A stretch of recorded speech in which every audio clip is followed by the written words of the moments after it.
कौन आपण घर को सब आर्थिक समस्या लगी रोचे कि जेते टंका रोजगार कले ताहा पानी परी खर्च हो जाउछि, कौन से अर्थ बचु ना।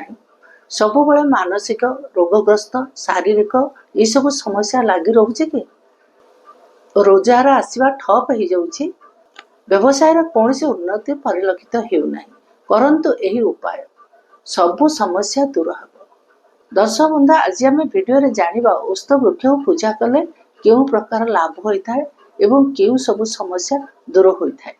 दर्शक बंधु, आज आम ओस्त वृक्ष पूजा विषय रे आलोचना करबा। ओस्त वृक्ष रे सब देवादेवी वास करती, ब्रह्मा विष्णु महेश्वर वास करती, माँ लक्ष्मी मध्य वास करती। ओस्त वृक्ष को पूजा करिले कौन लाभ होता है आसंतु जानिबा। बेले बेले आम मन मध्य विभिन्न प्रकार क्वेश्चन उंकी मारी थाए। प्रथम होउछि ओस्त वृक्ष को केवल कौन शनिवार दिन पूजा करा जाए ना अन्य दिन मानकर पूजा करा जाय परिबो। से पर नंबर 2 रे मध्य पानी देबा ओस्त वृक्ष मूल रे ता सूर्योदय पूर्व ना सूर्योदय परे। दीपदान किपरि करिबा, सूर्यास्त पूर्व ना परे ना सूर्योदय पूर्व ना परे। नंबर 4 रे सकाळे एवं संध्यारे कौन दीप जलेबा उचित। नंबर 5 रे परिक्रमा करिबा कौन जरूरी, जदि परिक्रमा करिबा जरूरी ताले केते थर परिक्रमा करिबा उचित। नंबर 6 रे शनिवार दिन केवल जल दबा ना अन्य दिन मानकर जल देई परिबा एवं केउ दिन जल अर्पण करा जाए नहीं। ये समस्त विषय रे आजिर वीडियोटी आधारित। आपण संपूर्ण वीडियोटी देखंतु। आपण जे कोनसी पूजा करंतु आपणकर लाभ होता है, किंतु ओस्त वृक्ष को पूजा करिले शीघ्र फल मिलता है एवं मनस्कामना पूर्ण होता है। ओस्त वृक्ष को पूजा करला बेले आपणकर मनस्कामना जहाँ रहितो ताहाको स्मरण करी आपण पूजा करंतु। जेपर कि जल दबा दीपदान करबा से समय रे बा सेठारे कोनसी ठाकुरଙ୍କର नाम को मध्य जप करबा बहुत शुभ होता है। से समय रे आपणक मनस्कामना जहाँ रही ताहाको स्मरण करी यही पूजा करंतु, आपणकर मनस्कामना शीघ्र पूर्ण होता है। दर्शक बंधु, आसंतु जानिबा ओस्त वृक्ष को पूजा करले कौन फायदा होता है। बहुत दिन धरे असुस्थ बेमार लगी रहिबा, मानसिक दुश्चिंता एवं रोगग्रस्त चिंताग्रस्त ये सबुथर मुक्ति पाइबा कहले ओस्त वृक्ष को पूजा करबा और तांको मूल पानी देले यह खूब शीघ्र यही समस्या दूर होता है। यह मध्य औषध परीक्षा काम करता है, जहाँकि बहुत दिन लगी रही यही रोग बा समस्या खूब शीघ्र दूर होता है जदि आपण ओस्त गछ को पूजा करिथांती। ओस्त गछ को पूजा करबा द्वारा एवं जल अर्पण करबा, दीपदान करबा एवं परिक्रमा करबा ता सहित पूजा करला बेले वृक्ष को स्पर्श करबा, यह करबा द्वारा आपणकर जे कोनसी समस्या खूब शीघ्र दूर होता है।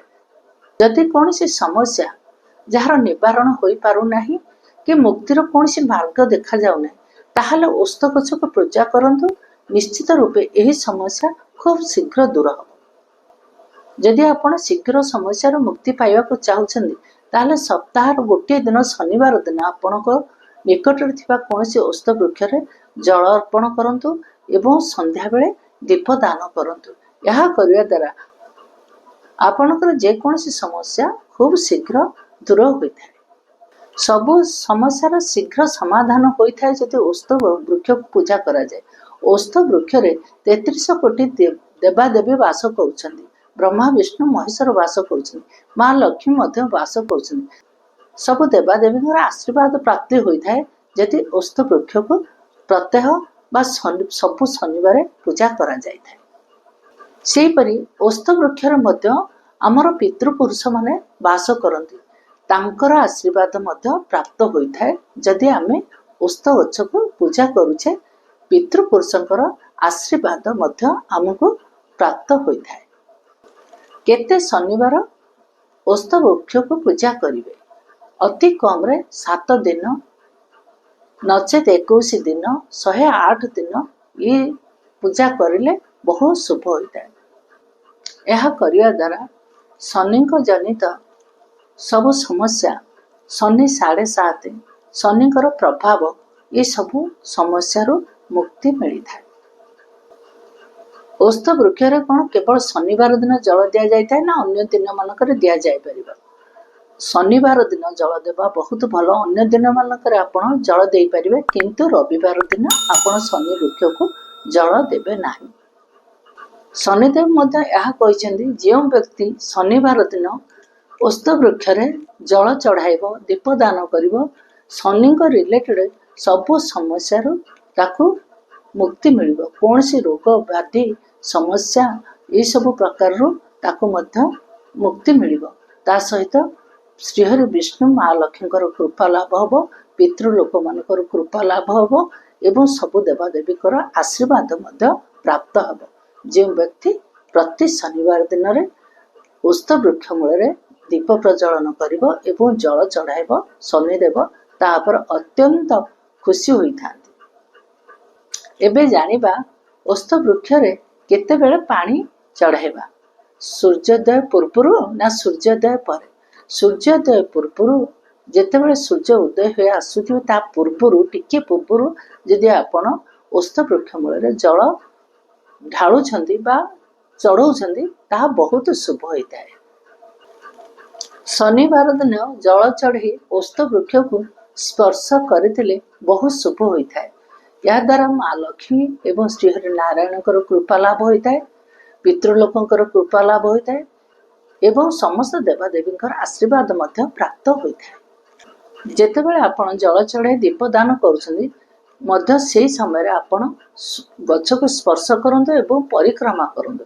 ପରିକ୍ରମା ଆପଣ 7 ଥର କରନ୍ତୁ ବା 21 ଥର କରନ୍ତୁ, ତାଠୁ ଅଧିକ କରନ୍ତୁ, କିନ୍ତୁ ପରିକ୍ରମା କରିଲା ବେଳେ କିଛି ମନ୍ତ୍ର ଜପ କରି ପରିକ୍ରମା କରନ୍ତୁ ଏବଂ ଆପଣଙ୍କ ମନରେ ମନସ୍କାମନା ପୂରଣ ପାଇଁ ଯାହା କିଛି ଚିନ୍ତା କରିଛନ୍ତି ତାହା ମନରେ ସ୍ମରଣ କରିକିରି ଆପଣ ସେହି ମନ୍ତ୍ର ଜପ କରନ୍ତୁ। ଓಂ ନମୋ ଭଗବତେ ବାସୁଦେବାୟ, ଓಂ ଶଂ ଶନିଶ୍ଚରାୟ ନମଃ, ଓಂ ନମଃ ଶିବାୟ, ଏହିସବୁ ମନ୍ତ୍ର ଜପ କରିପାରିବେ। ହନୁମାନ ଚାଳିଶା ମଧ୍ୟ ପାଠ କରିପାରିବେ। ଏହା କରିବା ଦ୍ୱାରା ଆପଣଙ୍କର ମନସ୍କାମନା ଶୀଘ୍ର ପୂରଣ ହୋଇଥାଏ। ଏବେ ଜାଣିବା ଦୀପ କେତେବେଳେ ଜଳେଇଲେ ଶୁଭ ହୋଇଥାଏ। ଏହା ସୂର୍ଯ୍ୟାସ୍ତ ପୂର୍ବରୁ ନା ପରେ?